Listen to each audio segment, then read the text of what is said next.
गांव में राजनीति को समझने वाला सबसे इंटेलिजेंट व्यक्ति कौन है? समाज के निर्माण में बेहतर तरीके से काम करने वाला सबसे दिमाग वाला व्यक्ति कौन है? चीजों को अगले 50-100 साल के लिए अपने समाज के लिए निर्माण करने की योजना बनाने वाला दिमाग कौन है? जानते हैं आप लोग? मैं कल ही बात कर रहा था अपने एक मित्र से, तो पुरानी एक कहावत याद आई, पुरानी एक बात याद आई कि यार कहीं ऐसा तो नहीं कि समाज की जो शिक्षा की दिशा है वो गलत जा रही हो। और यकीनन जितने भी बुद्धिजीवी लोग वहां बैठे थे उनमें से अधिकतर का यह मानना था कि आपकी बात एकदम सही है। फिर मैंने उनको एक उदाहरण दिया कि गांव में जो व्यक्ति सुबह से लेकर शाम तक ताश खेलते हैं, उन व्यक्तियों की खासियत क्या है, वो क्या करते हैं। पहले व्यक्ति ने जब ताश का एक पत्ता डाला, डालते ही उस पूरे ग्रुप में से एक दो व्यक्ति ऐसे होते हैं जिनको यह मालूम होता है कि चारों में से किसके पास कौन से पत्ते गए हैं। वो आदमी चाहे बेशक अनपढ़ हो, लेकिन उसे एकदम एग्जैक्टली उस कैलकुलेशन का पता है कि कौन सा पत्ता किसके आगे पीछे कहां रखा था। तो क्या आपको नहीं लगता कि ये वो दिमाग हैं जो इतना आगे का सोच रखते हैं और इतनी पिछली भी याद रखते हैं? यानी इतिहास को ध्यान में रखते हुए भविष्य के लिए योजना वर्तमान में सबसे बेहतर ये लोग बना सकते होंगे। क्या हुआ, उनके पास पढ़ाई लिखाई नहीं है? कहने का मतलब यह हुआ, अगर इस दिशा में उनको पढ़ाई कराई जाए, इस दिशा में उनको बेसिक नॉलेज दे दिया जाए, इस दिशा में सोचने के लिए उनके दिमाग को कंसंट्रेट किया जाए, तो मुझे ऐसा लगता है कि ऐसे लोग समाज निर्माण में बहुत बड़ी भूमिका अदा कर सकते हैं। मेरे गांव में नहीं, एक गांव में जब मैं रिसर्च कर रहा था तो वहां मेरे साथ ऐसा वाकया हुआ था।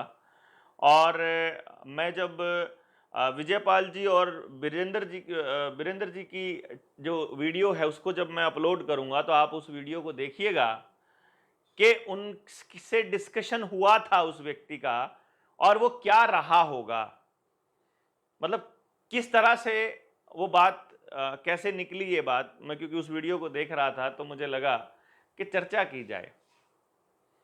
ये पॉलिटिकल पार्टीज वाले लोग कैसे व्यक्तियों को सबसे ज्यादा मूर्ख बनाते हैं? ये उन्हीं लोगों को मूर्ख बनाते हैं जो इमोशनल ज्यादा होते हैं। अब वो इमोशंस में आके किसी के साथ जुड़ जाते हैं। तो इमोशंस में आके कौन लोग जुड़ते हैं भाई, किसके साथ जुड़ते हैं?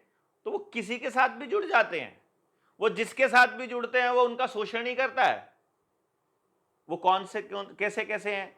वही इमोशनल व्यक्ति आसाराम के साथ जुड़ा हुआ है, वही झांसाराम के साथ जुड़ा हुआ है, वही मोगली के साथ है, वही पप्पू के साथ है, वही केजरी के साथ है, वही ममता के साथ है, वही खोटालाज के साथ है, वही घोटालाज के साथ है, वही खुरजेवाला के साथ है, वही फैलजा के साथ है। समझ रहे हैं? यानी कि वही व्यक्ति अगर मान लीजिए पढ़े लिखे लोगों को मानने लग जाए या एक्सपर्ट्स की सलाह मानने लग जाए तो वो वही मानने लग जाएगा और उसी को सत्य मानेगा। उसके सामने अगर एक चीज को 10 बार 20 बार दोहरा दिया जाए तो वो उसको सच मानने लग जाता है, चाहे अंदर से उसके आवाज आती हो कि ये सच नहीं, ये झूठ है। इसका मतलब ये हुआ कि सामाजिक ताने बाने को ठीक से समझने के लिए, वहां लोगों को अच्छी तरह से गाइड करने के लिए हमारे माँ बाप को, हमारे टीचर्स को इन बातों का पता होना बहुत जरूरी है कि मेरा वो बच्चा, मेरा वो स्टूडेंट किस कैटेगरी में स्टैंड करता है। तभी तो आप उसको उस तरीके से निर्देश दे पाएंगे, तभी तो आप उसके लिए ऐसी शिक्षा व्यवस्था तैयार कर पाएंगे, तभी तो आप उसके रोजगार का, व्यवसाय का तरीका ढूंढ पाएंगे, तभी तो आप उसके जीवन यापन को ठीक से आसान कर पाएंगे। इसीलिए हमने ये सोचा कि फिर वो हमारा ज्ञान किस काम का जो समाज के काम ही ना आए, तो हमने अपने प्रोफेशनलिज्म को साइड में रख करके पूरी तरह से समाज को समर्पित करने का निर्णय लिया है अपनी उस ट्रेनिंग को जो हम अपनी फ्रेंचाइजीज को या स्कूल्स में देते होते थे। और मैं ये मानता हूं हर माँ बाप को ये बात समझनी चाहिए। गांव के हर व्यक्ति को यह बात समझनी चाहिए कि मेरे समाज में कैसे कैसे बच्चे हैं, कैसे कैसे लोग हैं, और उन लोगों को ये पॉलिटिकल पार्टीज के लोग बेवकूफ कैसे बनाते हैं, क्यों वो पैसे के पीछे दौड़ रहे हैं, क्यों फैशन का एक दौर आता है, क्यों सिनेमा को समाज का आईना बोला जाता है, क्यों ये इस तरह अखबार को इस तरीके से डिजाइन किया जाता है, क्यों ये सिलेबस इस तरह तैयार किए जाते हैं। 8 साल से सरकार ने, जो इस मौजूदा सरकार ने जिस तरह से बेवकूफ बना रखा है, और इससे पहले की उन्हें बना रखा था, वो क्या खेल था, ये समझने के लिए आपको अपने समाज में स्थापित लोगों की नेचर, उनकी समझ, उनके दिमाग, उनके दिल, उनके मैन्युफैक्चर का पता होना जरूरी है कि वो कैसे बने हैं, कुदरत ने उनको कैसे बनाया है। भूमिका के तौर पर हम अपनी 2 वीडियोस पहले अपलोड कर चुके हैं।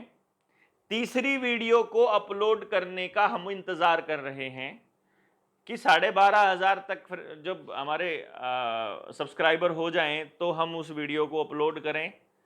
और इस चैनल का नाम है डॉक्टर देवेंद्र बल्हारा निडर इंडिया। ये वही चैनल है जिसका नाम निडर इंडिया था, मैंने अब इसके नाम के आगे ढूंढ दिया क्योंकि बहुत सारे लोग सर्च करते हैं इसको, सॉरी, बहुत सारे लोग सर्च करते हैं निडर इंडिया के नाम से, तो फिर वो मिलता नहीं है। तो फिर हमने ये प्लान किया कि हम ये देव नाम भी डाल देते हैं, तो शायद सर्च में थोड़ा ज़्यादा आ जाए। और वो जो 2 पार्ट मैंने डाले हैं, अब तीसरा डाल दूंगा। बहुत सारे लोग हैं जो सीरियसली उनके नोट्स तैयार कर रहे हैं, बहुत सारे लोग हैं केवल सुन लेते हैं, कुछ लोग हैं बीच बीच में से काट के सुन लेते हैं, और कुछ लोग हैं गाड़ी में चलते हुए ब्लूटूथ पे कनेक्ट कर देते हैं और घंटे 2 घंटे का अपना सफ़र वो इस पेरेंटिंग और एजुकेशन वाली चीज़ों को समझने के लिए यूज़ करते हैं, समय का सदुपयोग भी कर लेते हैं। तो आई डोंट नो आप कैसे यूज़ करने वाले हैं, लेकिन अगर आप सचमुच पूरी तरह से समझना चाहते हैं, ये मैं पहले से इसलिए बता रहा हूं क्योंकि फिर आपकी सारी मेहनत दोबारा से आपको करनी पड़ेगी। मैं बेसिक ट्रेनिंग तक ऑनलाइन डालूंगा, फाइनल ट्रेनिंग ऑफलाइन करनी पड़ेगी, मेरे पास आकर करनी पड़ेगी, जहां भी मैं कैंप ऑर्गेनाइज करूंगा वहां पर। वो 3 दिन की भी हो सकती है, 4 दिन की भी हो सकती है रेजिडेंशियल। लेकिन यकीन मानिए इस बेसिक ट्रेनिंग में आपको यह मालूम पड़ जाएगा कि हम कोई किताबी ज्ञान आपको नहीं दे रहे हैं, हम आपको वो चीज बता रहे हैं जो जीवन में एक्चुअली इस्तेमाल हो रही है। और इसके लिए आपको कहीं सिलेबस नहीं मिलेगा, कोई टीचर नहीं मिलेगा, कोई यूनिवर्सिटी, कोई कॉलेज, कुछ नहीं मिलेगा, क्योंकि इसके ऊपर ग्राउंड पे काम करने वाला I am the first person अभी इस प्रेजेंट सिनेरियो में।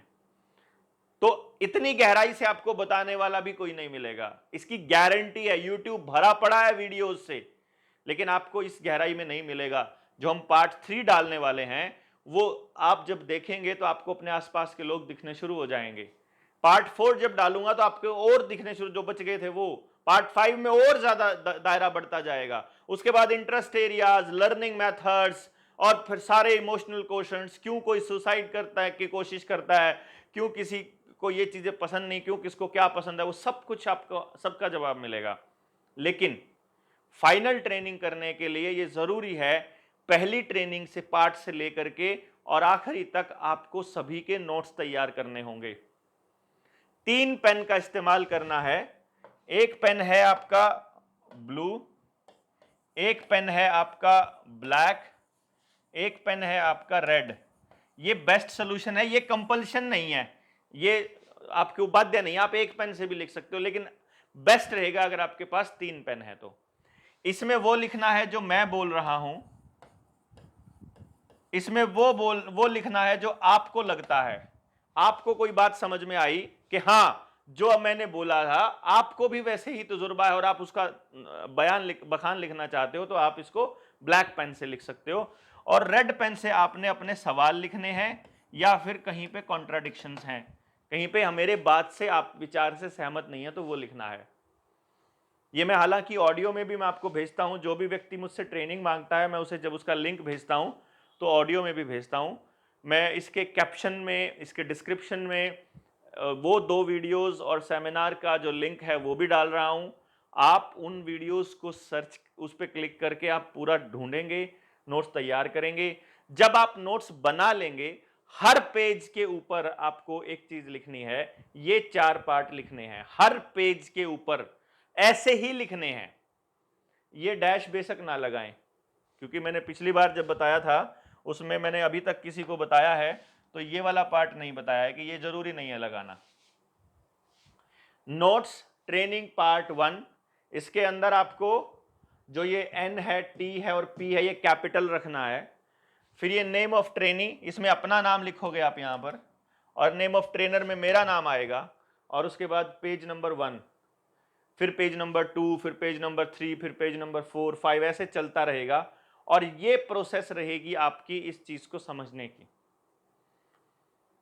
तो इस ट्रेनिंग पार्ट को आप कंप्लीट कीजिए। यकीन मानिए हम आपको आखिर में एक एक चीज को बहुत क्रिस्टल क्लियर समझना सिखाएंगे कि संगठन में किस तरह के लोग कैसे जुड़ते हैं, किस तरह से संगठन खराब होते हैं। ये जो चल रहा है सिनेरियो, ये इसके लिए इन्होंने कितने साइकोलॉजिकल ऑपरेशंस किए हैं, कितने एक्सपेरिमेंट्स किए हैं, और अब जा कर के हम लोगों की मति मारने का ये काम कर रहे हैं। लेकिन हम लोग इनके मंसूबों को कामयाब नहीं होने देंगे, अपने बच्चों को गुलामी की जंजीरों में नहीं जकड़े देंगे। हम लड़ेंगे, आखिरी दम तक लड़ेंगे, और चाहे जो मर्जी हो जाए हम गुलामी स्वीकार नहीं करेंगे, कुछ भी हो जाए। और मुझे उम्मीद है कि आप भी नहीं करेंगे। तो ज़्यादा हम बहुत ज़्यादा इन चीज़ों पे ना जाते हुए एक ही बात पे फोकस करते हैं कि आप इन ट्रेनिंग पार्ट्स को गौर से देखिए। बाकी जो एक एक टॉपिक की वीडियोस हैं वो तो आपके सामने आती ही रहती हैं, कोशिश करते ही रहते हैं, और जल्दी ही एक तीसरी जो पार्ट है उसके साथ आएंगे। पर तब तक आपको वो जो टास्क आपको मिला था वो आपको करना पड़ेगा। 10 सब्सक्राइबर तो आप ढूंढ ही सकते हैं। अगर आपने ढूंढ दिए हैं फिर ज़रूरत नहीं है, फिर आप किसी को बोल सकते हैं कि भाई आप कर दो, क्योंकि एल्गोरिदम में इसको लगातार अपडेट होना बहुत ज़रूरी है। एक टाइम पर आकर के ये रोक देते हैं। हम नहीं चाहते कि रीच कम हो, बल्कि और ज़्यादा तक पहुंचनी चाहिए। तो ट्रेनिंग वाली ऑडियोज़ के लिए रिक्वेस्ट है कि आप लोग उसको इसी चैनल पे चलने दें, आप उसे अपने चैनल पे ना लगाएं, क्योंकि उसके लिए ये ऑथराइज चैनल ही रहने दिया जाए तो ज़्यादा बेटर है। फिर लोग भटकते रहते हैं दूसरे चैनल्स पर और उनको पूरा मटेरियल नहीं मिलता है, तो वो इसी पर मिले। हाँ, वो जो जन जागरण वाली और जो हम कैंपेन वाली है, जो आंदोलन की है, वो वीडियोज़ आप कोई भी कहीं पे भी लगा लीजिए, उसके लिए हम कॉपीराइट स्ट्राइक नहीं लगाएंगे, तो कॉपीराइट नहीं होगा उसका। इसका थोड़ा सा आप कोशिश कीजिए। मैंने इस पर भी नहीं लगाया है हालांकि, क्योंकि ज्ञान पे किसी का एकाधिकार नहीं होता है, बट फिर भी अगर आप को लगता है ठीक तो रहने दीजिएगा, अदरवाइज आप लगाना चाहते हैं तो मतलब वी डोंट केयर एक्चुअली। तो आप जितना हो सके लोगों तक पहुंचाइए, और बहुत जल्दी हम अगले पार्ट पे आएंगे। तब तक के लिए बहुत बहुत धन्यवाद। जय हिंद।